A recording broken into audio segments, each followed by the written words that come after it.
సినీ పరిశ్రమను వణికించిన ఐబొమ్మ రవి అలియాస్ ఇమ్మడి రవి పోలీస్ కస్టడీలో విచారణ ఎదుర్కొంటున్నారు.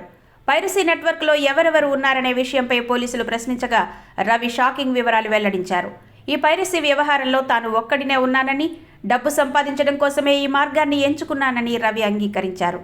హీరో విజయ్ దేవరకొండకు ఛాలెంజ్ విసిరిన విషయాన్ని పోలీసులు ప్రస్తావించగా, మేము మీకు ముందే చెప్పాము, మీరు మా మీద ఫోకస్ చేస్తే మీ మీద కూడా ఫోకస్ చేయాల్సి వస్తుందని, కానీ మీరు మా మాట పట్టించుకోలేదు, అందుకే మీ కింగ్డమ్ సినిమాను విడుదలకు ముందే బయటకు తెస్తాం అంటూ విజయ్ దేవరకొండను హెచ్చరించినట్టు ఐబొమ్మ రవి విచారణలో ఒప్పుకున్నట్టు పోలీసులు తెలిపారు. గతేడాది ఆగస్టులో విజయ్ దేవరకొండ నటించిన ఖుషీ సినిమాను ఐబొమ్మ వెబ్సైట్లో పైరసీ చేసి హీరోకు రవి సోషల్ మీడియాలో సవాల్ విసిరిన విషయం తెలిసిందే. తాము హెచ్చరించినా పట్టించుకోకుండా ఏజెన్సీలకు డబ్బులు ఇచ్చి తమ పేరుతో తప్పుడు వెబ్సైట్లు ibomma.ff.in నడిపినందువల్లే ఈ చర్యకు పాల్పడినట్టు రవి తెలిపాడు.